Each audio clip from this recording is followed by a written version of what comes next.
महाराज कहते ने कि आपे सतगुर आप है चेला उपदेश करे प्रभ आपे। और इहो जे इहदे नाल ही रलदा मिलदा जिहड़ा है वो है आपे गुर चेला है आपे आपे हर प्रभ चोज विडाणी। हुण इन्हां दोनां ही चीज़ां दे विच गुरु महाराज अपनी पूरी दी पूरी जिहड़ी बाणी आ उहदे विच दसदे आ कि किवें मैं जेठे तो गुरु रामदास हो गया, किवें मैं उस गुरु अमरदास पातशाह नूं शब्द विच ही खोज लिया है ना, खोज शब्द में लै। उन्होंने किद्दां उन्होंने शब्द दे विच ही खोज लिया और आप भी शब्द रूप हो गए। जदों गुरु रामदास महाराज शब्द रूप हो जाते हैं या कह लीए जदों भाई जेठा जी शब्द रूप हो जाते हैं और गुरु रामदास बन जाते हैं तो गुरु नानक ही हो जाते हैं, क्योंकि गुरु नानक आप शब्द रूप ने। बड़े बड़े वड्डे MBAs हुंदियां, MBA दे विच अगर तुसीं देखो तो ह्यूमन रिसोर्स मैनेजमेंट दा वक्रा कोर्स हुंदा, फाइनैंशियल मैनेजमेंट दा वक्रा कोर्स हुंदा और जिहड़े रिसोर्स मैनेजमेंट दा वक्रा कोर्स हुंदा। सो सारे रिसोर्स ये सारे मैनेजमेंट दे कोर्सेज आ जो अज दुनिया कर रही है।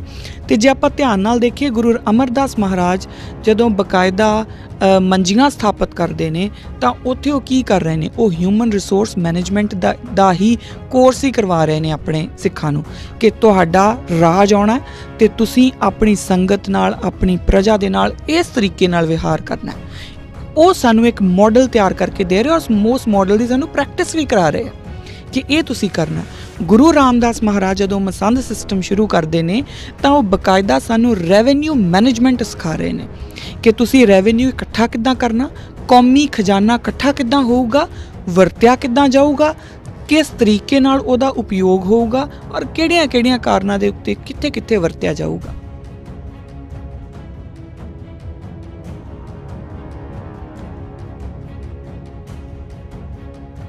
बहुत सारे लोग जिहड़े कहंदे ने कि सिख धर्म जिहड़ा वो एक पर्टिकुलर धर्म का रिफॉर्म मूवमेंट सी। बिल्कुल रिफॉर्म मूवमेंट नहीं सी। क्यों रिफॉर्म मूवमेंट नहीं सी? क्योंकि वो जिहड़ा धर्म है उहदे विच जिहड़े साधु संत ने वो तां भिक्षा मंगदे आ या वो बकायदा पहाड़ां वल जाके रहिंदे आ। और इस इत्थे की हो रहा, इत्थे बकायदा नगर वसाया जा रहा और नगर दे लई जगह जिहड़ी वो किसी कोलों दान च नहीं लई जा रही। बकायदा गुरु महाराज जिहड़े तुंग दे जमींदार ने उन्हां नूं पे करदे ने 700 अकबरी मोहरां ते फिर वो जगह लैंदे ने।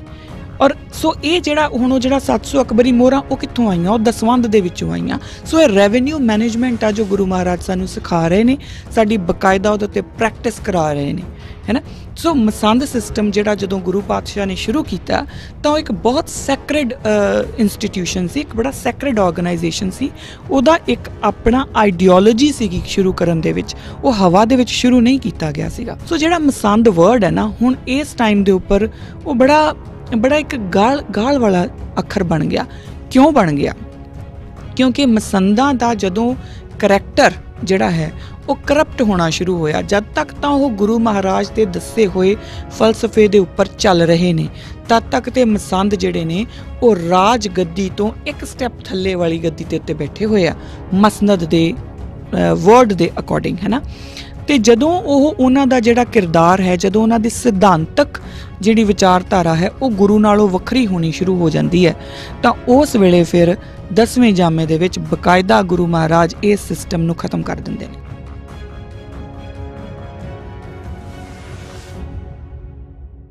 वाहिगुरू जी का खालसा, वाहिगुरू जी की फतेह। किरदारे खालसा दे अज दे इस एपीसोड दे विच मैं किरणप्रीत कौर आप सब दा बहुत बहुत स्वागत करदी हां जी। एपीसोड शुरू करन तो पहलां एक गल जिहड़ी मैं आप सब नाल सांझी करनी चाहुंदी हां उहदे विच वो है कि गुलजार सिंह सहोता होना दी मैनूं एक ईमेल आई सी।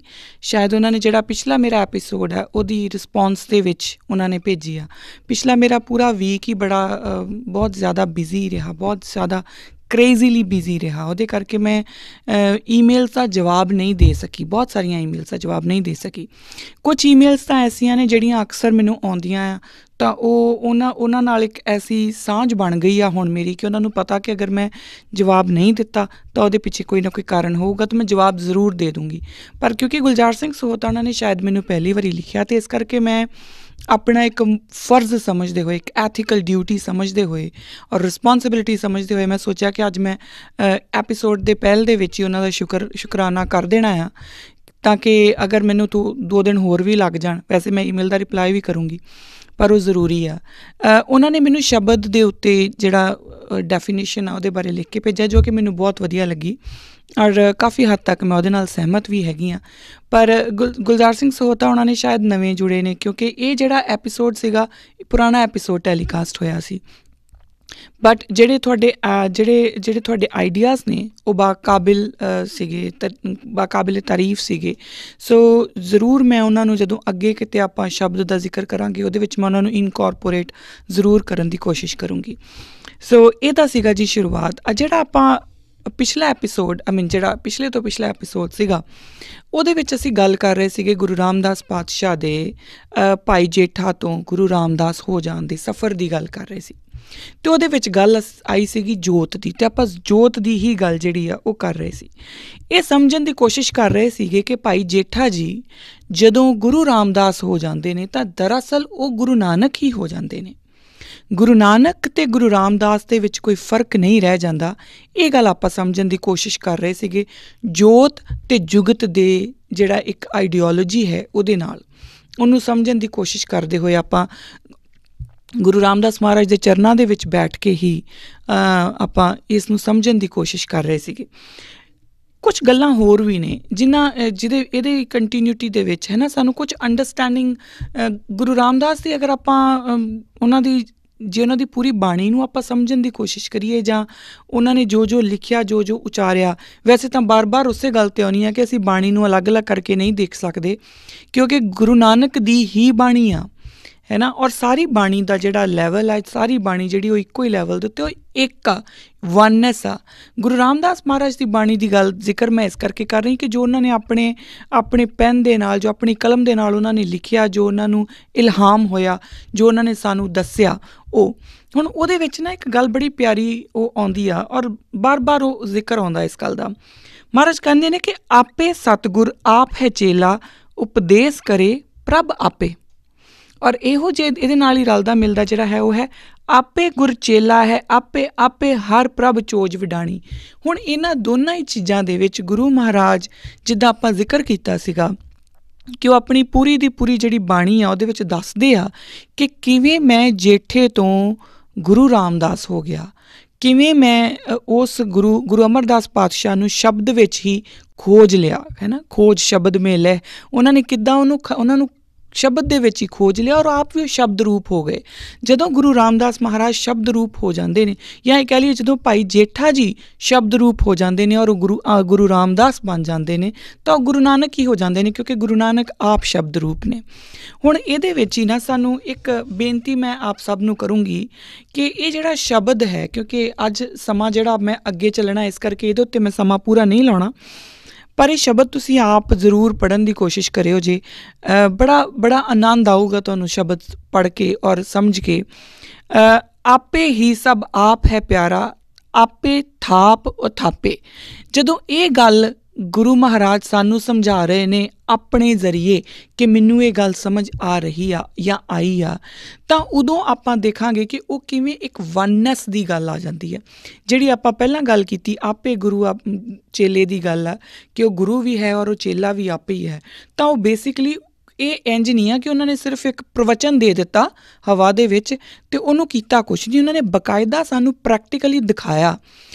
ਔਰ ਇਹ ਅਗਰ ਤੁਸੀਂ ਪੂਰੀ ਜਿੱਥੇ ਵੀ ਗੁਰੂ ਪਰੰਪਰਾ ਚੱਲਦੀ ਰਹੀ ਆ, ਅੱਜ ਵੀ ਚੱਲਦੀ ਆ, ਉਹਨਾਂ ਦੇ ਵਿੱਚ ਤੁਸੀਂ ਦੇਖੋਗੇ ਕਿ ਕਦੀ ਵੀ ਐਸਾ ਨਹੀਂ ਹੋਇਆ ਕਿ ਕਿਸੇ ਪੈਗੰਬਰ ਨੇ ਆਪਣੇ ਜੀਂਦੇ ਜੀ ਆਪਣਾ ਅਗਲਾ ਜਿਹੜਾ ਗੱਦੀ ਦਾ ਵਾਰਸ ਆ ਨਾ ਉਹ ਬਣਾ ਦਿੱਤਾ ਹੋਵੇ। ਗੁਰੂ ਨਾਨਕ ਜਿਹੜੇ ਨੇ ਉਹ ਬਾਕਾਇਦਾ ਆਪਣੇ ਸਰੀਰ 'ਚ ਨੇ, ਜਦੋਂ ਗੁਰੂ ਅੰਗਦ ਦੇਵ ਪਾਤਸ਼ਾਹ ਨੂੰ ਜਿਹੜਾ ਗੱਦੀ ਨਸ਼ੀਨ ਕਰ ਦਿੰਦੇ ਨੇ, ਉਸ ਤੋਂ ਬਾਅਦ ਗੁਰੂ ਅੰਗਦ ਦੇਵ ਪਾਤਸ਼ਾਹ ਵੀ ਆਪਣੇ ਜਾਮੇ 'ਚ ਨੇ ਜਦੋਂ ਗੁਰੂ ਅਮਰਦਾਸ ਮਹਾਰਾਜ ਨੂੰ ਕਰ ਦਿੰਦੇ ਨੇ। ਸੋ ਇੱਥੇ ਗੁਰੂ ਅਤੇ ਚੇਲੇ ਦਾ ਭੇਦ ਹੀ ਮਿਟ ਜਾਂਦਾ ਆ। ਔਰ ਉਦੋਂ ਹੀ ਇਸੇ ਨੂੰ ਜਦੋਂ ਆਪਾਂ ਕੰਟੀਨਿਊਟੀ ਵਿੱਚ ਵੇਖਦੇ ਹੋਏ, ਜਦੋਂ ਆਪਾਂ ਖਾਲਸਾ ਪੰਥ ਦੀ ਸਿਰਜਣਾ ਤੱਕ ਜਾਵਾਂਗੇ ਅਤੇ ਖਾਲਸਾ ਪੰਥ ਗੁਰੂ ਗੋਬਿੰਦ ਸਿੰਘ ਪਾਤਸ਼ਾਹ ਦਾ ਰੂਪ ਹੋ ਜਾਂਦਾ ਆ। ਤੇ ਉਦੋਂ ਉਸ ਖਾਲਸਾ ਪੰਥ ਨੂੰ ਵੀ ਗੁਰਿਆਈ ਮਿਲ ਜਾਂਦੀ ਹੈ। ਇਹ ਗੱਲ ਆਪਾਂ ਪਿਛਲੀ ਵਾਰੀ ਜ਼ਿਕਰ ਕੀਤੀ ਸੀਗੀ। ਇਹਦੇ ਨਾਲ ਹੀ ਜਿਹੜਾ ਮੈਂ ਹੁਣੇ ਤੁਹਾਨੂੰ ਕਿਹਾ ਕਿ ਇਹ ਜਿਹੜਾ ਸ਼ਬਦ ਆ ਉਹਨੂੰ ਪੜ੍ਹਨ ਦੀ ਕੋਸ਼ਿਸ਼ ਕਰਿਓ ਜੀ, ਸਮਝਣ ਦੀ ਕੋਸ਼ਿਸ਼ ਕਰਿਓ। ਇਹ ਰਾਗ ਸੋਰਠ ਵਿੱਚ ਗੁਰੂ ਰਾਮਦਾਸ ਮਹਾਰਾਜ ਨੇ ਲਿਖਿਆ ਔਰ ਅੰਗ ਨੰਬਰ 605 ਦੇ ਉੱਤੇ ਅੰਕਿਤ ਹੈਗਾ, ਤੁਸੀਂ ਇਹਨੂੰ ਪੜ੍ਹ ਸਕਦੇ ਆ। ਜਦੋਂ ਇਹਨੂੰ ਆਪਾਂ ਪੜ੍ਹਾਂਗੇ ਨਾ, ਤਾਂ ਸਾਨੂੰ ਸਮਝ ਆਊਗੀ ਕਿ ਗੁਰੂ ਰਾਮਦਾਸ ਮਹਾਰਾਜ ਉਸ ਸੰਗਤ ਦੇ ਵਿੱਚ ਬੈਠ ਕੇ ਉਹਨਾਂ ਨੂੰ ਇੱਕ ਵਨਨੈਸ ਕਿੱਦਾਂ ਲੱਭਦੀ ਆ, ਹੈ ਨਾ। ਗੁਰੂ ਅਤੇ ਚੇਲਾ ਅਲੱਗ-ਅਲੱਗ ਨਹੀਂ ਰਹਿ ਜਾਂਦੇ, ਕਿਉਂਕਿ ਚੇਲਾ ਬਿਲਕੁਲ ਗੁਰੂ ਦਾ ਹੀ ਰੂਪ ਹੋ ਜਾਂਦਾ ਜਦੋਂ ਉਹ ਉਸ ਦੇ ਨਕਸ਼ੇ ਕਦਮਾਂ ਦੇ ਉੱਤੇ, ਜਦੋਂ ਉਹਦੇ ਸਿਧਾਂਤਾਂ ਦੇ ਉੱਤੇ ਚੱਲਦਾ ਹੋਇਆ ਸ਼ਬਦ ਨੂੰ ਪ੍ਰਾਪਤ ਹੋ ਜਾਂਦਾ ਜਾਂ ਸ਼ਬਦ ਨੂੰ ਪ੍ਰਾਪਤ ਕਰ ਲੈਂਦਾ, ਤਾਂ ਉਹ ਹੀ ਹੋ ਜਾਂਦਾ। ਜਦੋਂ ਤੱਕ ਇਹ ਵਨਨੈਸ ਨਹੀਂ ਆਉਂਦੀ, ਹੁਣ ਇਸ ਗੱਲ ਨੂੰ ਆਪਾਂ ਧਿਆਨ ਨਾਲ ਸਮਝੀਏ ਕਿ ਜਦੋਂ ਮਹਾਰਾਜ ਕਹਿੰਦੇ ਨੇ ਕਿ ਆਪੇ ਹੀ ਸਭ ਆਪ ਹੈ ਪਿਆਰਾ, ਕਿ ਸਾਰਾ ਕੁਝ ਉਹ ਆਪ ਹੀ ਹੈ ਅਤੇ ਉਸਨੇ ਆਪ ਹੀ ਇਸ ਨੂੰ ਥਾਪਿਆ ਵੀ ਹੈ, ਮਤਲਬ ਕ੍ਰੀਏਸ਼ਨ ਵੀ ਉਹ ਹੈ ਅਤੇ ਕ੍ਰੀਏਟਰ ਵੀ ਉਹ ਹੈ। ਜਦੋਂ ਇਹ ਗੱਲ ਸਾਡੇ ਪੱਲੇ ਪੈ ਜੂਗੀ ਨਾ, ਉਦੋਂ ਸਾਨੂੰ ਸਮਝ ਆਊਗੀ ਕਿ ਅਵਲ ਅੱਲਾ ਨੂਰ ਉਪਾਇਆ ਕੁਦਰਤ ਕੇ ਸਭ ਬੰਦੇ ਕਿਵੇਂ ਹੋ ਸਕਦਾ। ਜਦ ਤੱਕ ਇਹ ਸਾਡੇ ਸਮਝ ਨਹੀਂ ਆਉਂਦੀ, ਤਦ ਤੱਕ ਅਸੀਂ ਜਾਤਾਂ ਦੇ ਵਿੱਚ, ਅਸੀਂ ਰੰਗਾਂ, ਨਸਲਾਂ, ਭੇਦਾਂ, ਪਤਾ ਨਹੀਂ ਕਿਹੜੇ ਕੈਟਾਗਰੀਜ਼ ਦੇ ਵਿੱਚ ਸਿਆਣੇ, ਬੇਵਕੂਫ ਜਾਂ ਜਿੱਦਾਂ ਦੀਆਂ ਵੀ ਆਪਾਂ ਕੈਟਾਗਰੀਜ਼ ਘੜ ਲਈਆਂ ਆ, ਹੈ ਨਾ। ਬਹੁਤ ਸਾਰੀਆਂ ਕੈਟਾਗਰੀਜ਼ ਘੜ ਲਈਆਂ, ਅਮੀਰ, ਗਰੀਬ, ਪੜ੍ਹਿਆ, ਨਹੀਂ ਪੜ੍ਹਿਆ, ਸਿਆਣਾ, ਨਹੀਂ ਸਿਆਣਾ, ਬਹੁਤ ਸਾਰੀਆਂ ਕੈਟਾਗਰੀਜ਼, ਉਹਨਾਂ ਵਿੱਚ ਆਪਾਂ ਵੰਡੇ ਰਹਾਂਗੇ ਜਦ ਤੱਕ ਅਸੀਂ ਇਸ ਗੱਲ ਨੂੰ ਸਮਝਦੇ ਨਹੀਂ। ਸੋ ਮੇਰੀ ਬੇਨਤੀ ਆ ਆਪ ਜੀ ਨੂੰ ਕਿ ਜਿਹੜੇ ਮੈਨੂੰ ਸੁਣਦੇ ਆ, ਥੋੜ੍ਹਾ ਬਹੁਤ ਵੀ ਮੈਨੂੰ ਥੋੜ੍ਹਾ ਪਿਆਰ ਕਰ ਦਿਓ ਅਤੇ ਇਸ ਸ਼ਬਦ ਨੂੰ ਜ਼ਰੂਰ ਪੜ੍ਹਿਓ ਜੇ, ਔਰ ਪੜ੍ਹ ਕੇ ਸਮਝਣ ਦੀ ਕੋਸ਼ਿਸ਼ ਕਰਿਓ ਕਿ ਇਹ ਸ਼ਬਦ ਸਾਨੂੰ ਦੱਸਦਾ ਕੀ ਆ, ਹੈ ਨਾ। ਖੈਰ, ਆਪਾਂ ਅਗਲੀ ਗੱਲ 'ਤੇ ਆਉਂਦੇ ਹਾਂ। ਤਾਂ ਇਹ ਗੱਲਾਂ ਆਪਾਂ ਪਿਛਲੇ ਐਪੀਸੋਡ ਦੇ ਉੱਪਰ ਕੀਤੀਆਂ ਸੀਗੀਆਂ। ਇਸ ਵਾਰੀ ਜਿਹੜਾ ਐਪੀਸੋਡ ਹੈ ਉਹ ਗੱਲ ਕਰਨੀ ਹੈ ਹੁਣ ਕਿ ਮਸੰਦ ਸਿਸਟਮ ਗੁਰੂ ਰਾਮਦਾਸ ਮਹਾਰਾਜ ਜਦੋਂ ਸ਼ੁਰੂ ਕਰਦੇ ਨੇ। ਸਾਨੂੰ ਸਾਰਿਆਂ ਨੂੰ ਹੀ ਪਤਾ ਹੈ ਕਿ ਗੁਰੂ ਅਮਰਦਾਸ ਪਾਤਸ਼ਾਹ ਦੀ ਜਦੋਂ ਆਪਾਂ ਗੱਲ ਕੀਤੀ ਸੀ, ਤੀਸਰੇ ਪਾਤਸ਼ਾਹ, ਸਾਨੂੰ ਪਤਾ ਕਿ ਉਹਨਾਂ ਨੇ ਮੰਜੀਆਂ ਇਸਟੈਬਲਿਸ਼ ਕੀਤੀਆਂ ਸੀਗੀਆਂ, ਉਹਨਾਂ ਨੇ ਮੰਜੀਦਾਰ ਇਸਟੈਬਲਿਸ਼ ਕੀਤੇ ਸੀਗੇ। ਔਰ ਮੰਜੀਦਾਰ ਜਿਹੜੇ ਨੇ ਉਹ ਪ੍ਰਚਾਰਕ ਸੀ, ਉਹ ਸਿੱਖ ਧਰਮ ਦੇ ਪ੍ਰਚਾਰਕ, ਕਿਉਂਕਿ ਉਸ ਸਮੇਂ ਸੰਗਤ ਵੱਧ ਰਹੀ ਸੀ ਔਰ ਸੰਗਤ ਨੂੰ, ਕਿਉਂਕਿ ਗੁਰੂ ਮਹਾਰਾਜ ਕਿਰਤ ਕਰਨੀ ਵੀ ਤਾਂ ਦੱਸਦੇ ਨੇ ਨਾ। ਬਹੁਤ ਸਾਰੀਆਂ ਐਸੀਆਂ ਸੰਸਥਾਵਾਂ ਅੱਜ ਵੀ ਅਵੇਲੇਬਲ ਨੇ ਦੁਨੀਆ ਦੇ ਵਿੱਚ, ਜਿੱਥੇ ਕੁਛ ਸਮਾਂ ਕੱਢ ਕੇ ਇੱਕ ਪਰਟੀਕੂਲਰ ਜਗ੍ਹਾ ਦੇ ਉੱਪਰ ਜਾਣਾ ਉਹਨਾਂ ਲਈ ਜ਼ਰੂਰੀ ਆ। ਔਰ ਇਹ ਸਿਰਫ ਮੈਂ ਮੁਸਲਮਾਨਾਂ ਦੀ ਗੱਲ ਨਹੀਂ ਕਰ ਰਹੀ, ਬਹੁਤ ਸਾਰੇ ਹੋਰ ਵੀ ਐਸੀਆਂ ਸੰਸਥਾਵਾਂ, ਐਸੇ ਡੇਰੇ ਨੇ ਜਿੱਥੇ ਪਰਟੀਕੂਲਰ ਇੱਕ ਟਾਈਮ ਕੱਢ ਕੇ ਤੁਹਾਨੂੰ ਜਾਣਾ ਹੀ ਜਾਣਾ ਆ। ਗੁਰੂ ਮਹਾਰਾਜ ਜਿਹੜਾ ਇੱਕ ਐਸਾ ਇੱਕ ਢਾਂਚਾ ਨਾ, ਉਸ ਨੂੰ ਬ੍ਰੇਕ ਕਰਨ ਦੇ ਲਈ, ਕਿਉਂਕਿ ਗੁਰੂ ਮਹਾਰਾਜ ਹੁਣ ਹਰ ਜਗ੍ਹਾ 'ਤੇ ਨਹੀਂ ਜਾ ਸਕਦੇ, ਹੈ ਨਾ, ਕਿਉਂਕਿ ਉਹ ਇੱਕ ਜਗ੍ਹਾ 'ਤੇ ਨੇ ਔਰ ਉਹਨਾਂ ਨੂੰ ਮਿਲਣ ਲਈ ਸੰਗਤ ਨੂੰ ਬਹੁਤ ਦੂਰੋਂ ਦੁਰਾਡੇ ਆਉਣਾ ਪੈਂਦਾ, ਤੁਰ ਕੇ ਵੀ ਆਉਣਾ ਪੈਂਦਾ। ਤਾਂ ਉਹਦੇ ਵਿੱਚ ਉਹਨਾਂ ਦਾ ਸਮਾਂ ਔਰ ਸਾਰੇ ਕਾਸੇ ਨੂੰ ਧਿਆਨ 'ਚ ਰੱਖਦੇ ਹੋਏ ਗੁਰੂ ਅਮਰਦਾਸ ਪਾਤਸ਼ਾਹ ਮੰਜੀਦਾਰ ਇਸਟੈਬਲਿਸ਼ ਕਰਦੇ ਨੇ, ਜੋ ਕਿ ਸਿੱਖ ਪ੍ਰਚਾਰਕ ਨੇ, ਜੋ ਕਿ ਗੁਰਬਾਣੀ ਨੂੰ ਗੁਰੂ ਸੰਗਤ ਤੱਕ ਪਹੁੰਚਾਉਣ ਦਾ ਕੰਮ ਕਰਦੇ ਨੇ, ਜਿੱਥੇ ਵੀ ਉਹ ਮੌਜੂਦ ਨੇ। ਸੋ ਹੁਣ ਇਹ ਸੀਗਾ ਗੁਰੂ ਅਮਰਦਾਸ ਪਾਤਸ਼ਾਹ ਦਾ ਮੰਜੀ ਸਿਸਟਮ। ਗੁਰੂ ਰਾਮਦਾਸ ਪਾਤਸ਼ਾਹ ਇਸ ਸਿਸਟਮ ਨੂੰ ਹੋਰ ਇਲੈਬੋਰੇਟ ਕਰਦੇ ਨੇ। ਆਪਾਂ ਆਲਰੇਡੀ ਇਹਦੇ ਬਾਰੇ ਗੱਲ ਕੀਤੀ ਸੀ ਜਦੋਂ ਆਪਾਂ ਗੁਰੂ ਅਮਰਦਾਸ ਪਾਤਸ਼ਾਹ ਦੀ ਗੱਲ ਕਰ ਰਹੇ ਸੀ ਕਿ ਉਹ ਜਿਹੜਾ ਮੰਜੀ ਸਿਸਟਮ ਇਸਟੈਬਲਿਸ਼ ਕਰਨਾ ਸੀ, ਉਹ ਦਰਅਸਲ ਸਿੱਖਾਂ ਨੂੰ ਸੈਲਫ ਡਿਪੈਂਡੈਂਟ ਬਣਾਉਣ ਦਾ ਵੀ ਇੱਕ ਤਰੀਕਾ ਸੀ। ਕਿਉਂਕਿ ਜਦੋਂ ਰॉ ਮਟੀਰੀਅਲ ਦੀ ਗੱਲ ਕਰਦੇ ਆ, ਹੈ ਨਾ, ਕਿ ਰॉ ਮਟੀਰੀਅਲ ਤਾਂ ਉਹਨਾਂ ਲੋਕਾਂ 'ਚੋਂ ਹੀ ਸੀ ਨਾ ਜਿਹੜੇ ਦੱਬੇ ਕੁਚਲੇ ਹੋਏ ਲੋਕ ਸੀ, ਜਿਹੜੇ ਬਹੁਤ ਲੰਬੇ ਸਮੇਂ ਤੱਕ ਬਹੁਤ ਇੱਕ ਅਰਸੇ ਤੱਕ ਪ੍ਰਤਾੜਿਤ ਕੀਤੇ ਗਏ ਸੀਗੇ, ਉਹਨਾਂ ਦਾ ਦਲਨ ਹੋਇਆ ਸੀ। ਔਰ ਉਹਨਾਂ ਲੋਕਾਂ ਨੂੰ ਹਮੇਸ਼ਾ ਤੋਂ ਹੀ ਕਿਸੇ ਇੱਕ ਹੋਰ ਬੰਦੇ ਵੱਲ ਆਪਣਾ ਇੱਕ ਨਿਜ਼ਾਮ ਸਾਂਭਣ ਦੇ ਲਈ ਦੇਖਣਾ ਪੈਂਦਾ ਸੀਗਾ, ਹੈ ਨਾ। ਜਾਂ ਇਹ ਕਹਿ ਲਈਏ ਕਿ ਉਹਨਾਂ ਨੂੰ ਆਪਣੀ ਜਿਹੜੀ ਇੱਕ ਜਿਹਨੂੰ ਐਡਮਿਨਿਸਟ੍ਰੇਸ਼ਨ ਕਹਿੰਦੇ ਆ, ਉਹ ਐਡਮਿਨਿਸਟ੍ਰੇਟਿਵ ਪਾਵਰ ਉਹਨਾਂ ਕੋਲ ਸੀਗੀ ਨਹੀਂ।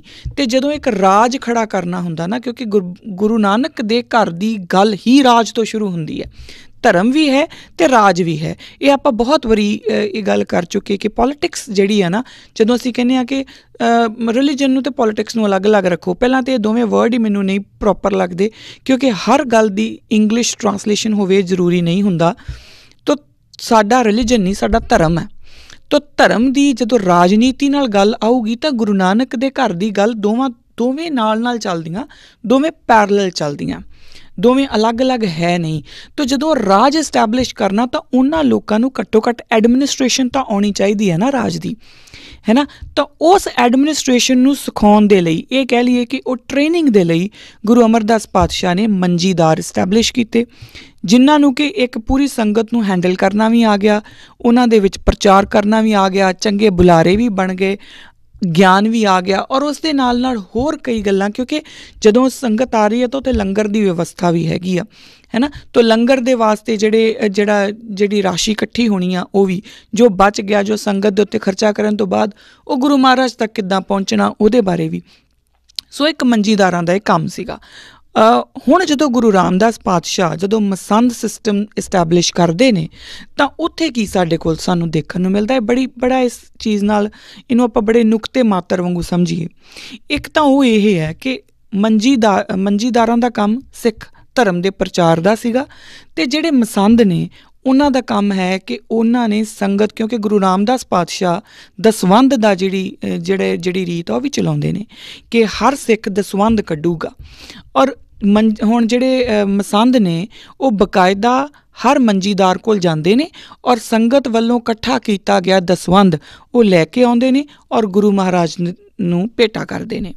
ਹੁਣ ਦਸਵੰਧ ਨੂੰ ਕਾਰ ਭੇਟਾ ਕਿਹਾ ਗਿਆ, ਕਾਰ ਭੇਟਾ। ਔਰ ਇਸ ਦਾ ਕੰਮ ਕੀ ਸੀਗਾ, ਗੁਰੂ ਪਾਤਸ਼ਾਹ ਨੇ ਬਕਾਇਦਾ, ਹੁਣ ਇੱਥੇ ਵੀ ਆਪਾਂ ਦੇਖੀਏ ਕਿ ਜਿਹੜੇ ਆਪਾਂ ਕਹਿੰਦੇ ਨਾ ਕਿ ਬਾਹਰਲੇ ਮੁਲਕਾਂ ਨੇ ਸੋਸ਼ਲ ਸਿਕਿਉਰਿਟੀ, ਨੈਸ਼ਨਲ ਇੰਸ਼ੋਰੈਂਸ ਵਰਗੀਆਂ ਚੀਜ਼ਾਂ ਜਿਹੜੀਆਂ ਅੱਜ ਸਾਡੇ ਪੰਜਾਬ ਖਾਸ ਤੌਰ 'ਤੇ, ਕਿਉਂਕਿ ਮੈਂ ਉੱਥੇ ਹੀ ਜ਼ਿਆਦਾ ਚਿਰ ਰਹੀ ਹਾਂ, ਤਾਂ ਮੈਨੂੰ ਪਤਾ ਕਿ ਸਾਡੇ ਲੋਕਾਂ ਨੂੰ ਬਾਹਰਲੇ ਸਿਸਟਮ ਦੇ ਉੱਤੇ ਬੜਾ ਭਰੋਸਾ। ਸਾਨੂੰ ਲੱਗਦਾ ਕਿ ਜੋ ਬਾਹਰਲਾ ਸਿਸਟਮ ਕਰਦਾ ਨਾ ਉਹ ਕਦੀ ਨਹੀਂ ਹੋਇਆ, ਅਤੇ ਗੁਰੂ ਪਾਤਸ਼ਾਹ ਨੇ ਅੱਜ ਜਿਹੜੇ ਬਾਹਰਲੇ ਮੁਲਕ ਅੱਜ ਜਿਹੜੇ ਸੋਸ਼ਲ ਸਿਕਿਉਰਿਟੀ ਦੇ ਸਿਸਟਮ ਬਣਾਉਂਦੇ ਫਿਰਦੇ ਨੇ ਨਾ, ਗੁਰੂ ਪਾਤਸ਼ਾਹ ਨੇ ਉਸ ਵੇਲੇ ਦਸਵੰਧ ਦੀ ਗੱਲ ਕਰਕੇ, ਦਸਵੰਧ ਦੀ ਰੀਤ ਸ਼ੁਰੂ ਕਰਕੇ ਸੋਸ਼ਲ ਸਿਕਿਉਰਿਟੀ ਦੀ ਇੱਕ ਗੱਲ ਕਰ ਦਿੱਤੀ ਸੀਗੀ। ਹਜੇ ਕਿ ਉਹ ਸੋਸ਼ਲ ਸਿਕਿਉਰਿਟੀ ਨਾਲੋਂ ਕਿਤੇ ਵੱਡਾ ਫਲਸਫਾ ਹੈ, ਕਿਉਂਕਿ ਉਸ ਦਸਵੰਧ ਦੇ ਨਾਲ ਇੱਕ ਕੌਮੀਅਤ ਸਿਰਜੀ ਜਾਣੀ ਸੀ, ਇੱਕ ਖਾਲਸਾ ਰਾਜ ਦੀ ਨੀਂਹ ਰੱਖੀ ਜਾਣੀ ਸੀ। ਉਹ ਕਿੱਦਾਂ? ਕਿਉਂਕਿ ਉਹ ਜਿਹੜਾ ਦਸਵੰਧ ਹੈ, ਉਸ ਦਸਵੰਧ ਦਾ ਇਸਤੇਮਾਲ ਗੁਰੂ ਮਹਾਰਾਜ ਕਿੱਦਾਂ ਕਰ ਰਹੇ ਨੇ, ਘਰ ਘਰ ਅੰਦਰ ਧਰਮਸਾਲ ਵਾਸਤੇ ਵੀ ਹੋ ਰਿਹਾ, ਕਿਉਂਕਿ ਜਿੱਥੇ ਜਿੱਥੇ ਵੀ ਸਿੱਖ ਹੈ ਉਹਨਾਂ ਦੀ ਜੋ ਵੀ ਮੁਸ਼ਕਲਾਂ ਨੇ, ਉਹਨਾਂ ਦੇ ਵਾਸਤੇ, ਕਿਸੇ ਦੀ ਲੜਕੀ ਦਾ ਵਿਆਹ ਹੈ, ਕਿਸੇ ਦਾ ਘਰ ਨਹੀਂ ਹੈ, ਤਾਂ ਉਸ ਸਾਰੇ ਵਾਸਤੇ ਵੀ ਉਹ ਕੰਮ ਕਰ ਰਹੇ ਨੇ, ਔਰ ਬਕਾਇਦਾ ਸਿੱਖੀ ਦਾ ਪ੍ਰਚਾਰ ਵੀ ਕਰ ਰਹੇ ਨੇ। ਸੋ ਘਰ ਘਰ ਅੰਦਰ ਧਰਮਸਾਲ ਦਾ ਕੰਮ ਵੀ ਨਾਲ ਚੱਲ ਰਿਹਾ। ਔਰ ਉਸ ਦੇ ਨਾਲ ਕਿਉਂਕਿ ਜਦੋਂ 6ਵੇਂ ਪਾਤਸ਼ਾਹ ਫਿਰ ਮੀਰੀ ਪੀਰੀ ਦੇ ਧਾਰਨੀ ਹੋ ਜਾਂਦੇ ਨੇ, ਤਾਂ ਉਸ ਤੋਂ ਬਾਅਦ ਇਸੇ ਹੀ ਦਸਵੰਧ ਦੇ ਵਿੱਚੋਂ ਸ਼ਸਤਰਾਂ ਦਾ ਕੰਮ ਵੀ ਸ਼ੁਰੂ ਹੁੰਦਾ, ਸ਼ਸਤਰ ਵੀ ਇਸੇ ਹੀ ਦਸਵੰਧ ਦੇ ਨਾਲ ਖਰੀਦੇ ਜਾਂਦੇ ਆ। ਸੋ ਇਹ ਜਿਹੜਾ ਦਸਵੰਧ ਹੈ ਉਹ ਬੇਸਿਕਲੀ ਕੌਮੀ ਖਜ਼ਾਨਾ ਹੈ। ਹੁਣ ਇਹ ਕਿਸੇ ਇੱਕ ਨੈਸ਼ਨਲ ਇੰਸ਼ੋਰੈਂਸ ਨਾਲੋਂ ਕਿਤੇ ਵੱਡੀ ਗੱਲ ਹੈ, ਕਿਤੇ ਵੱਡਾ ਫਲਸਫਾ। ਕਿਉਂ? ਕਿਉਂਕਿ ਜਦੋਂ ਆਪਾਂ ਇੰਸ਼ੋਰੈਂਸ ਪੇ ਕਰਦੇ ਹਾਂ ਨਾ, ਜਦੋਂ ਨੈਸ਼ਨਲ ਇੰਸ਼ੋਰੈਂਸ ਦੇ ਵਿੱਚ ਹਾਈਕ ਆਉਂਦੀ ਆ, ਅਤੇ ਅਸੀਂ ਸਾਰੇ ਰੌਲਾ ਪਾ ਦਿੰਦੇ ਉਹ ਇੰਨੇ ਵਧਾਤੇ। ਕਿਉਂ? ਕਿਉਂਕਿ ਮੈਨੂੰ ਲੱਗਦਾ ਕਿ ਮੈਂ ਕਿਸੇ ਇੱਕ ਗਵਰਨਮੈਂਟ ਨੂੰ ਪੇ ਕਰ ਰਹੀ ਹਾਂ ਫॉर ਮਾਈ, ਜਿਹੜੀਆਂ ਚੀਜ਼ਾਂ ਵੀ ਮੈਨੂੰ ਮਿਲਦੀਆਂ, ਜਿਹੜੀ ਚੀਜ਼ ਵੀ ਮੈਨੂੰ ਸਹੂਲਤਾਂ ਲੈਣੀਆਂ, ਉਹਦੇ ਲਈ ਮੈਂ ਇੱਕ ਗਵਰਨਮੈਂਟ ਨੂੰ ਪੇ ਕਰ ਰਹੀ ਹਾਂ। ਹੁਣ ਇੱਥੇ ਕੀ ਆ, ਇੱਥੇ ਇੱਕ ਕੌਮੀਅਤ ਸਿਰਜੀ ਗਈ ਆ। ਹੁਣ ਉਸ ਕੌਮੀਅਤ ਦਾ ਮਤਲਬ ਕੀ ਆ ਕਿ ਸਾਰੇ ਇੱਕੋ ਹੀ ਹੈ।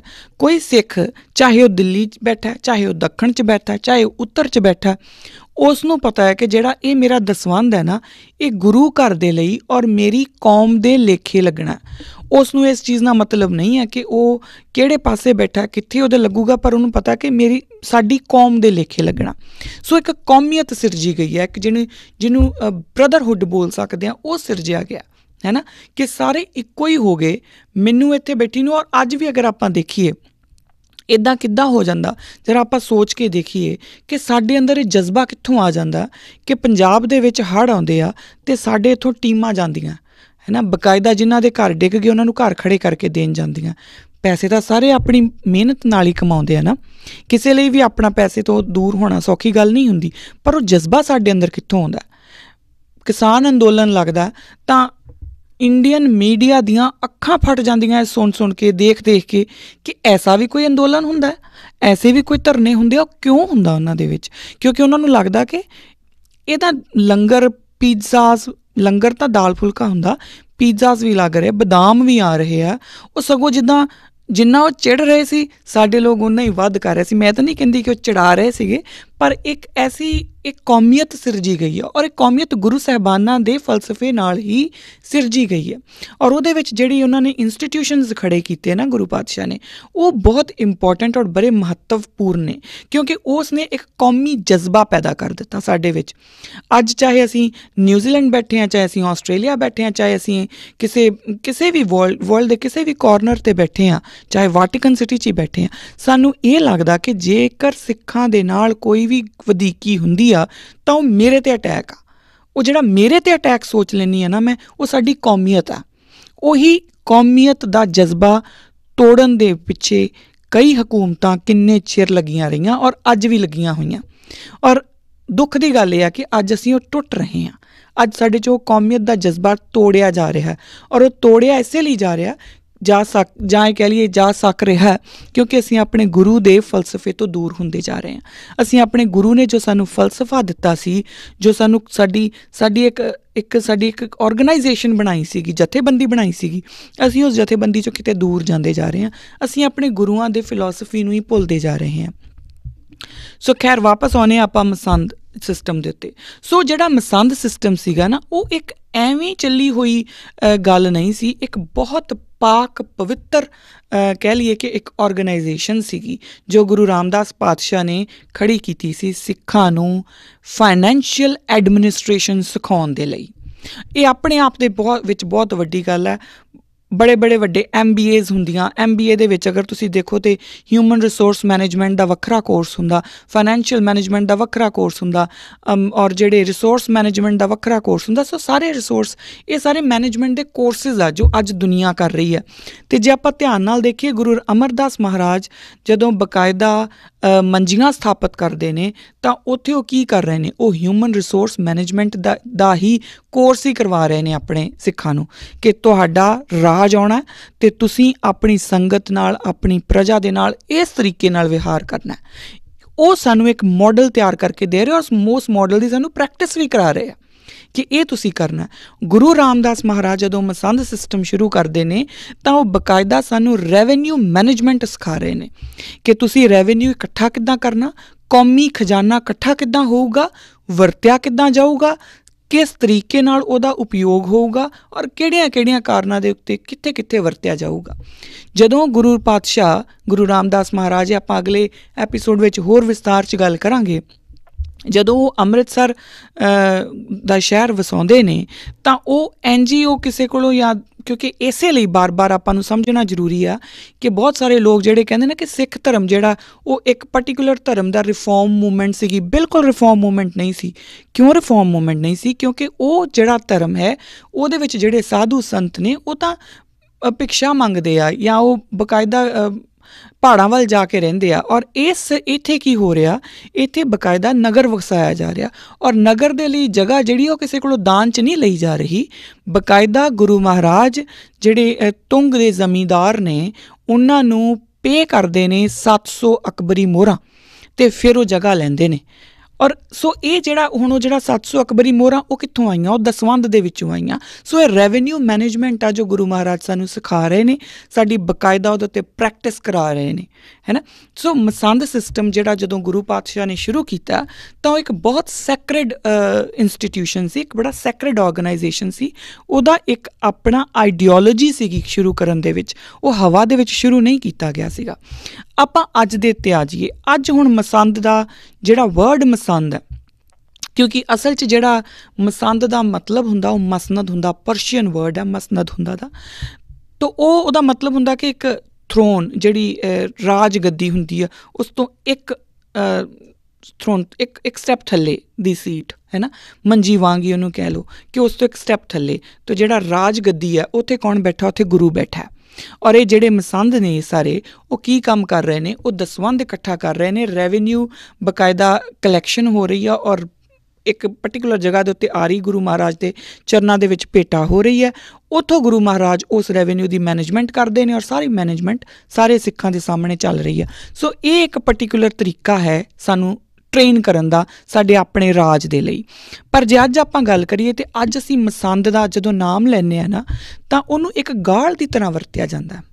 ਇਹ ਤੁਸੀਂ ਇਸ ਗੱਲ ਨਾਲ ਅਗਰੀ ਕਰੋਗੇ ਕਿ ਜਦੋਂ ਅਸੀਂ ਕਿਸੇ ਨੂੰ ਇਹ ਕਹਿਣਾ ਹੋਵੇ ਨਾ ਕਿ ਉਹ ਗੁਰੂ ਘਰ ਦਾ ਚੋਰ ਹੈ, ਜਾਂ ਇਹ ਕਹਿਣਾ ਹੋਵੇ ਕਿ ਕਿਸੇ ਪਰਟੀਕੂਲਰ ਬੰਦੇ ਨੇ ਗੁਰੂ ਘਰ ਦੀ ਵਜ਼ੀਰੀ ਕਰਦੇ ਹੋਏ ਜਾਂ ਗੁਰੂ ਘਰ ਦੀ ਸੇਵਾ ਕਰਦੇ ਹੋਏ ਉਹਦੇ ਵਿੱਚ ਉਹਨੇ ਕੋਈ ਗੜਬੜ ਕੀਤੀ ਆ, ਅਤੇ ਅਸੀਂ ਕਹਿੰਦੇ ਇਹ ਮਸੰਦ ਨੇ।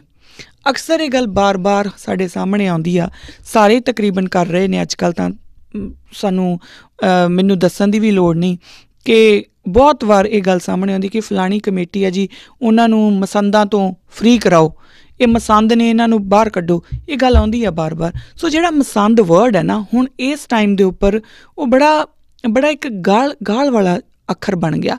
ਕਿਉਂ ਬਣ ਗਿਆ?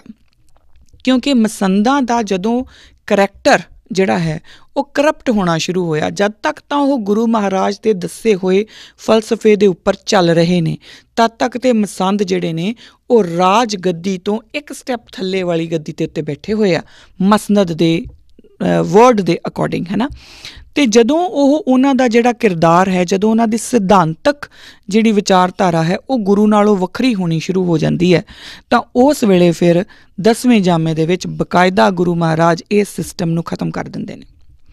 ਹੁਣ ਇਹ ਬੜੀ ਆਪਣੇ ਆਪ 'ਚ ਬੜੀ ਪਿਆਰੀ ਗੱਲ ਹੈ, ਔਰ ਸਾਡੇ ਇਤਿਹਾਸ ਦੇ ਵਿੱਚ ਇੱਕ ਐਸੀ ਘਟਨਾ, ਮੈਂ ਬਾਰ-ਬਾਰ ਇਹ ਗੱਲ ਕਹਿੰਦੀ ਹਾਂ, ਔਰ ਮੇਰੀ ਕੋਸ਼ਿਸ਼ ਵੀ ਇਹੀ ਆ ਕਿ ਇਹ ਗੱਲ ਬਹੁਤ ਜਿੰਨਾ ਹੋ ਸਕੇ ਉਨੀ ਜ਼ਿਆਦਾ ਪ੍ਰਚਾਰੀ ਜਾ ਸਕੇ ਕਿ ਗੁਰੂ ਪਾਤਸ਼ਾਹਾਂ ਨੇ, ਜਿਹੜੇ 10 ਗੁਰੂ ਸਾਹਿਬਾਨਾਂ ਨੇ, ਆਪਣੇ ਜੀਵਨ ਕਾਲ ਦੇ ਵਿੱਚ ਸਾਨੂੰ ਹਰ ਇੱਕ ਚੀਜ਼ ਜਿਹੜੀ ਹੈ ਨਾ ਉਹ ਪ੍ਰੈਕਟੀਕਲ ਰੂਪ ਦੇ ਵਿੱਚ ਦਿਖਾਈ ਹੈ ਕਿ ਜੇ ਇੰਝ ਹੋਇਆ ਤਾਂ ਇੰਝ ਕਰਿਓ, ਜੇ ਇੰਝ ਹੋਇਆ ਤਾਂ ਇੰਝ ਕਰਿਓ, ਹੈ ਨਾ। ਇੱਕ ਜਿਵੇਂ ਕਹਿ ਲਓ ਕਿ ਇੱਕ ਮਾਂ ਨੇ ਆਪਣੇ ਬੱਚੇ ਨੂੰ ਡਾਇਰੀ ਲਿਖ ਕੇ ਦਿੱਤੀ ਹੁੰਦੀ ਆ ਕਿ ਤੇਰੇ ਘਰ ਦੇ ਵਿੱਚ ਆਹ ਹੋਊਗਾ ਅਤੇ ਤੂੰ ਇਹਦੇ ਵਾਸਤੇ ਆਹ ਸਟੈਪ ਲੈਣਾ, ਇੰਝ ਹੋਇਆ ਅਤੇ ਤੂੰ ਆਹ ਸਟੈਪ ਲੈਣਾ। ਮੈਨੂੰ ਨਹੀਂ ਪਤਾ ਕਿ ਐਡਾ ਅਮੀਰ ਵਿਰਸਾ, ਐਡਾ ਅਮੀਰ ਇਤਿਹਾਸ ਹੋਣ ਦੇ ਬਾਵਜੂਦ ਵੀ ਅਸੀਂ ਖਿੱਲਰ ਕਿੱਦਾਂ ਗਏ? ਸ਼ਾਇਦ ਇਸ ਕਰਕੇ ਕਿ ਅਸੀਂ ਇਤਿਹਾਸ ਨੂੰ ਹੀ ਵਿਸਾਰ ਦਿੱਤਾ। ਹੁਣ ਆਪਾਂ ਧਿਆਨ ਨਾਲ ਇਸ ਨੁਕਤੇ ਨੂੰ ਸਮਝੀਏ, ਮਸੰਦ ਸਿਸਟਮ ਨੂੰ ਦੇ ਸ਼ੁਰੂ ਹੋਣ ਨੂੰ ਅਤੇ ਖ਼ਤਮ ਹੋਣ ਦੇ ਵਿਚਕਾਰ ਦਾ ਜਿਹੜਾ ਟਾਈਮ ਹੈ ਉਸਨੂੰ ਸਮਝੀਏ, ਉਸਨੂੰ ਧਿਆਨ ਨਾਲ ਸਮਝੀਏ। ਮਸੰਦ ਗੁਰੂ ਰਾਮਦਾਸ ਪਾਤਸ਼ਾਹ ਸ਼ੁਰੂ ਕਰਦੇ ਨੇ, ਔਰ ਉਹਨਾਂ ਨੂੰ ਐਡੀ ਵੱਡੀ ਜ਼ਿੰਮੇਦਾਰੀ ਦਿੰਦੇ ਨੇ ਕਿ ਉਹਨਾਂ ਨੇ ਸੰਗਤਾਂ ਦਾ ਦਸਵੰਧ ਇਕੱਠਾ ਕਰਕੇ ਲੈ ਕੇ ਆਉਣਾ, ਔਰ ਉਸ ਤੋਂ ਬਾਅਦ ਉਹ ਦਸਵੰਧ ਜਿਹੜਾ ਅੱਗੇ ਸੰਗਤਾਂ ਦੇ ਹੀ ਕੰਮ ਆਊਗਾ। ਹੁਣ ਜਦੋਂ ਰਾਮ ਰਾਏ ਅਤੇ ਧੀਰ ਮੱਲੀਏ ਜਿਹੜੇ ਹੈਗੇ ਨੇ, ਇਹਨਾਂ ਦੇ ਆਉਣ ਤੋਂ ਬਾਅਦ ਉਹ ਕਰਪਸ਼ਨ ਜਿਹੜੀ ਉਹਨਾਂ ਦੀ ਇੱਕ ਵਿਚਾਰਧਾਰਕ ਕਰਪਸ਼ਨ ਆ ਉਹ ਜ਼ਿਆਦਾ ਤੇਜ਼ ਹੋ ਜਾਂਦੀ ਆ। ਕਿਉਂ ਹੋ ਜਾਂਦੀ ਆ? ਕਿਉਂਕਿ ਔਰੰਗਜ਼ੇਬ ਜਿਹੜਾ ਹੈ ਉਹ ਬਕਾਇਦਾ ਰਾਮ ਰਾਏ ਨੂੰ ਜਦੋਂ ਇੱਕ ਪੂਰੀ ਜਗੀਰ ਦੇ ਦਿੰਦਾ ਹੈ, ਜੋ ਕਿ ਦੇਹਰਾਦੂਨ 'ਚ ਅਜੇ ਵੀ ਹੈਗੀ ਆ, ਤਾਂ ਉਹ ਜਗੀਰ ਦੇ ਦਿੰਦਾ, ਔਰ ਉਸ ਜਗੀਰ ਦੇ ਉੱਪਰ ਬੈਠ ਕੇ ਰਾਮ ਰਾਏ ਇਹਨਾਂ ਨੂੰ ਹੁਣ ਚੁੱਕਣਾ ਸ਼ੁਰੂ ਕਰ ਦਿੰਦਾ ਕਿ ਇਹ ਪੈਸੇ ਤਾਂ ਤੁਸੀਂ ਆਪ ਰੱਖੋ, ਗੁਰੂ ਨੂੰ ਕਿਉਂ ਦਿੰਦੇ ਹੋ? ਔਰ ਉਸ ਵੇਲੇ ਇਹ ਗੁਰੂ ਤੋਂ ਦੂਰ ਹੁੰਦੇ ਹੋਏ, ਆਪਣੇ ਆਪ ਬਾਰੇ ਸੋਚਦੇ ਹੋਏ, ਆਪਣੇ ਵੱਲ ਔਰ ਜਿਹੜਾ ਉਹਨਾਂ ਦਾ ਸਿਧਾਂਤ ਹੈ ਉਹ ਡਿੱਗਣਾ ਸ਼ੁਰੂ ਹੋ ਜਾਂਦਾ। ਔਰ ਉਸ ਤੋਂ ਬਾਅਦ ਜਦੋਂ ਫਿਰ ਹੌਲੀ ਹੌਲੀ ਉਹ ਸੰਗਤ ਦੇ ਉੱਤੇ ਰੋਹਬ ਵੀ ਪਾਉਂਦੇ ਨੇ। ਹੁਣ ਇਹ ਸਾਰੀਆਂ ਚੀਜ਼ਾਂ ਨੂੰ ਤੁਸੀਂ ਪ੍ਰੈਜ਼ੈਂਟ ਦੇ ਵਿੱਚ ਲਈ ਆਏ ਹੋ ਜੇ। ਉਹ ਸੰਗਤ ਦੇ ਉੱਤੇ ਰੋਹਬ ਵੀ ਪਾਉਂਦੇ ਨੇ, ਜਦੋਂ ਕਿ ਪਹਿਲਾਂ ਸੰਗਤ ਸਭ ਤੋਂ ਉੱਚ ਹੈ। ਗੁਰੂ ਮਹਾਰਾਜ ਨੇ ਆਪ ਦੱਸਿਆ ਕਿ ਸੰਗਤ ਸਭ ਤੋਂ ਉੱਚੀ ਹੈ। ਤਾਂ ਸੰਗਤ ਦੇ ਉੱਤੇ ਰੋਹਬ ਪਾਉਣਾ ਸ਼ੁਰੂ ਕਰਦੇ ਨੇ। ਉਹ ਦਸਵੰਧ ਲੈਣ ਗਏ, ਜਿੱਦਾਂ ਵਸੂਲੀ ਕਰਨ ਗਏ, ਇਸ ਤਰੀਕੇ ਨਾਲ ਹੋ ਜਾਂਦੇ ਨੇ। ਫਿਰ ਉਹਨਾਂ ਦੀਆਂ ਸ਼ਿਕਾਇਤਾਂ ਵੀ ਗੁਰੂ ਮਹਾਰਾਜ ਕੋਲ ਪਹੁੰਚਦੀਆਂ। ਹੁਣ ਸੰਗਤ ਨੇ ਗੁਰੂ ਕੋਲ ਸ਼ਿਕਾਇਤ ਕਰਨੀ ਹੈ, ਅਤੇ ਗੁਰੂ ਕੋਲ ਪਹੁੰਚੀ ਹੋਈ ਸ਼ਿਕਾਇਤ ਜੇ ਕਿਸੇ ਨੂੰ ਵੀ ਇਹ ਲੱਗਦਾ ਕਿ ਖਾਲੀ ਜਾਊਗੀ, ਤਾਂ ਉਹਦੀ ਬੇਵਕੂਫੀ, ਉਹਦੀ ਮੂਰਖਤਾਈ ਆ, ਉਹ ਕਦੀ ਖਾਲੀ ਜਾਊਗੀ ਨਹੀਂ। ਤਾਂ 10ਵੇਂ ਪਾਤਸ਼ਾਹ ਜਦੋਂ ਉਹਨਾਂ ਦੀਆਂ ਸ਼ਿਕਾਇਤਾਂ ਇੱਕ ਪਰਟੀਕੂਲਰ ਲੈਵਲ, ਇੱਕ ਥ੍ਰੈਸ਼ਹੋਲਡ ਤੋਂ ਉੱਪਰ ਨਿਕਲ ਜਾਂਦੀਆਂ, ਤਾਂ ਮਹਾਰਾਜ ਮਸੰਦਾਂ ਨੂੰ ਖ਼ਤਮ ਕਰ ਦਿੰਦੇ ਆ, ਮਸੰਦ ਸਿਸਟਮ ਖ਼ਤਮ ਕਰ ਦਿੰਦੇ ਆ, ਮਸੰਦਾਂ ਨੂੰ ਹੀ ਖ਼ਤਮ ਕਰ ਦਿੰਦੇ ਆ।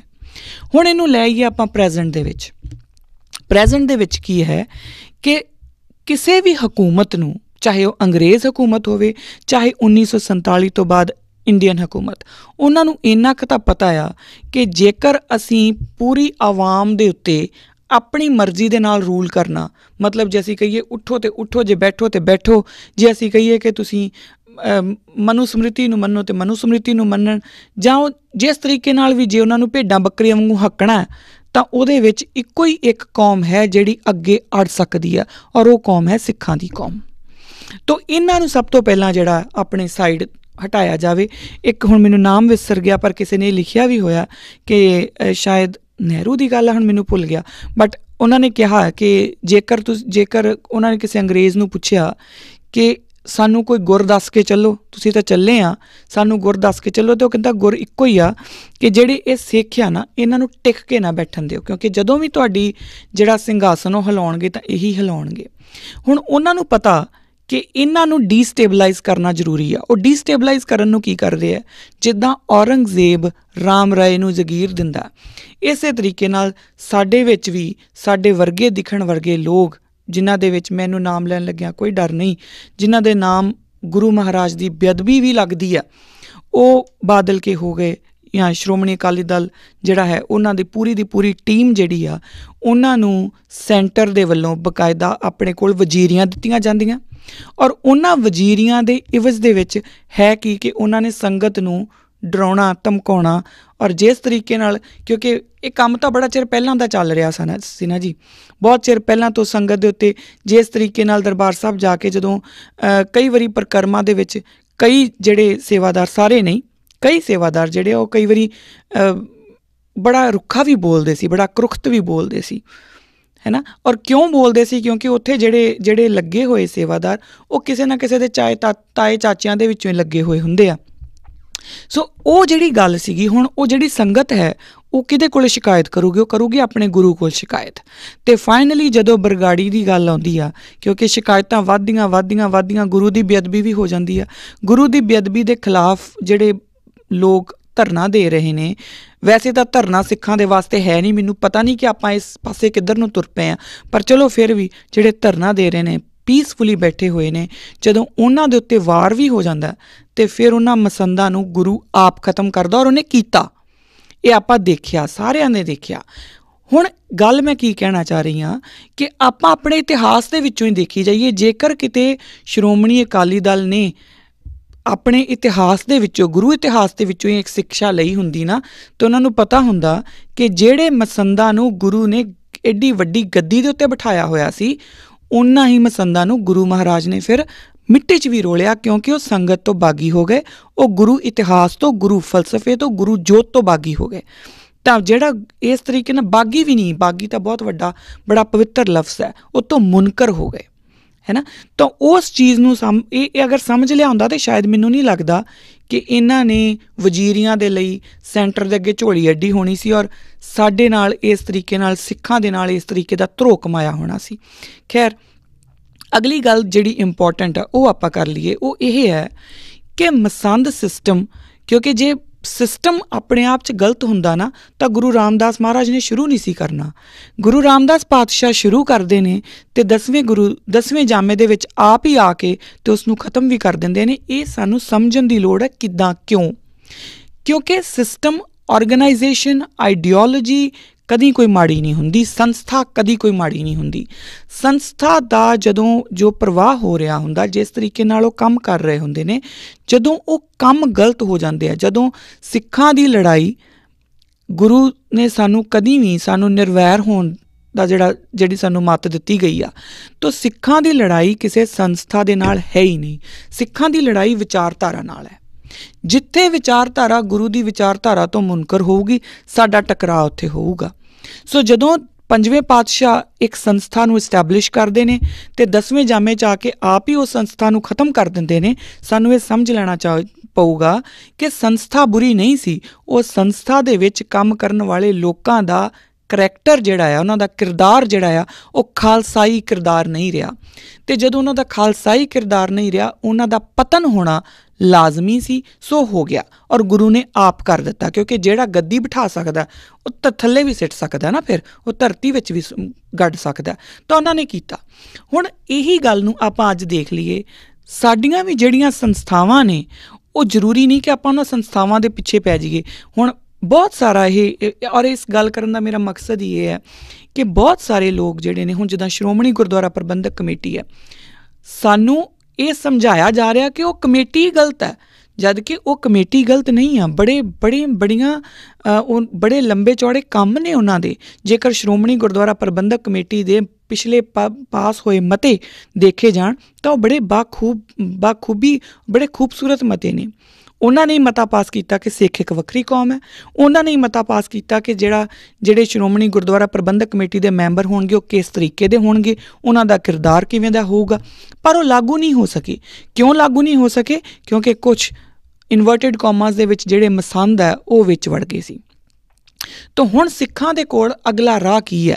ਜਾਂ ਤਾਂ ਸਿੱਖ ਜਿਹੜੇ ਨੇ ਉਹ ਆਪਣੀਆਂ ਜਿਹੜੀਆਂ ਸਾਰੀਆਂ ਹੀ ਜਿਹੜਾ ਔਰਗਨਾਈਜੇਸ਼ਨਸ ਉਹਨਾਂ ਤੋਂ ਮੂੰਹ ਮੋੜੀ ਜਾਣ, ਕਿਉਂਕਿ ਸਾਨੂੰ ਇਹ ਸਮਝਾਇਆ ਜਾ ਰਿਹਾ ਕਿ ਅਕਾਲ ਤਖਤ ਵੀ ਸਾਡਾ ਨਹੀਂ, ਸਾਨੂੰ ਇਹ ਸਮਝਾਇਆ ਜਾ ਰਿਹਾ ਕਿ ਕਮੇਟੀਆਂ ਵੀ ਸਾਡੀਆਂ ਨਹੀਂ, ਸਾਡੀ ਕੋਈ ਪੋਲੀਟੀਕਲ ਪਾਰਟੀ ਨਹੀਂ, ਸਾਡੇ ਪੱਲੇ ਕੀ ਬਚੂਗਾ ਫਿਰ, ਹੈ ਨਾ। ਤਾਂ ਇਸ ਲਈ ਬਹੁਤ ਜ਼ਰੂਰੀ ਹੈ ਕਿ ਪੰਥ ਦੀ ਪੁਨਰ ਸੁਰਜੀਤੀ ਦੇ ਲਈ ਜਿਹੜੇ ਜਿੰਨੇ ਵੀ ਸੁਹਿਰਦ ਔਰ ਵਾਕਈ ਪੰਥ ਦਾ ਦਰਦ ਰੱਖਣ ਵਾਲੇ ਪੰਥ ਦਰਦੀ ਲੋਕ ਇਕੱਠੇ ਹੋਣ, ਇਕੱਠੇ ਹੋ ਕੇ ਬੈਠਣ।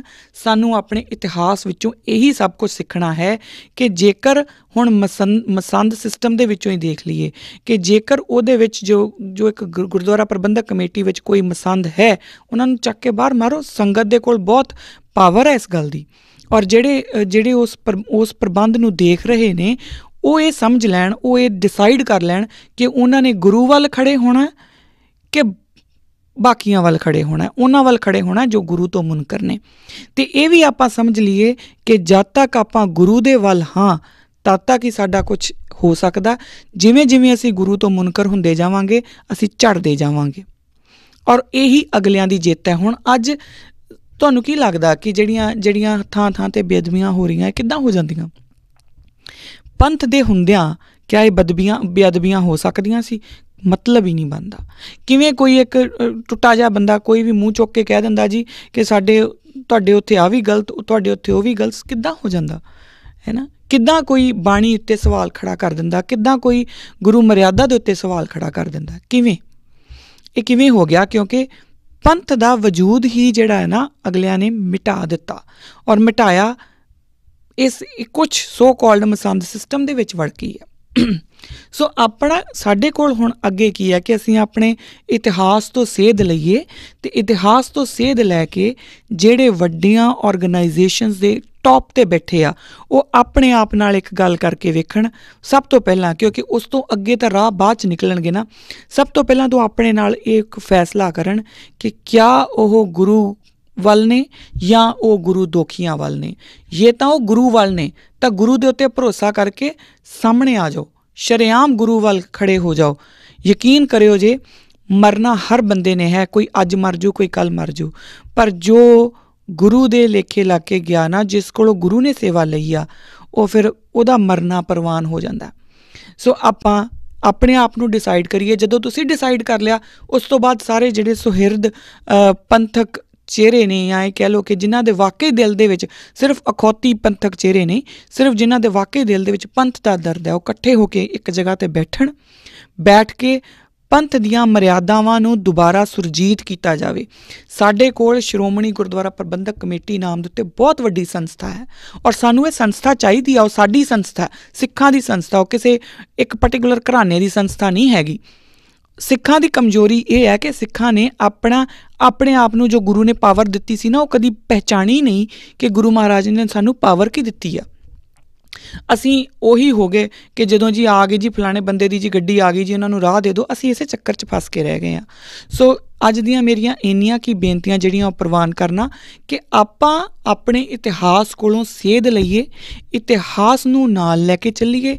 ਗੁਰੂ ਰਾਮਦਾਸ ਪਾਤਸ਼ਾਹ ਦਾ ਜਿਹੜਾ ਮਸੰਦ ਸਿਸਟਮ ਖੜ੍ਹਾ ਕਰਨਾ ਹੈ, ਉਹਦਾ ਪਹਿਲੀ ਗੱਲ ਤਾਂ ਹੈ ਕਿ ਸਾਨੂੰ ਇੱਕ ਪਰਟੀਕੂਲਰ ਐਡਮਿਨਿਸਟ੍ਰੇਸ਼ਨ ਦੀ ਜਾਂਚ ਦੱਸਣਾ ਸੀਗਾ, ਰੈਵਨਿਊ ਮੈਨੇਜਮੈਂਟ ਦੀ ਜਾਂਚ ਦੱਸਣਾ ਸੀਗਾ। ਉਹ ਫਿਰ ਉਸ ਤੋਂ ਬਾਅਦ ਜਦੋਂ ਜਾਂਚ ਵੀ ਆ ਜਾਂਦੀ ਆ, ਉਹ ਪ੍ਰੋਪਰ ਕੰਮ ਵੀ ਕਰਦਾ। ਅਤੇ ਇਹ ਵੀ ਦੇਖੀਏ ਕਿਉਂਕਿ ਜਿੱਥੇ ਪੈਸਾ ਆਊਗਾ ਨਾ ਉੱਥੇ ਪਾਵਰ ਆਊਗੀ, ਅਤੇ ਪਾਵਰ ਪਾਵਰ ਹਮੇਸ਼ਾ ਕਰਪਟ ਕਰਦੀ ਆ।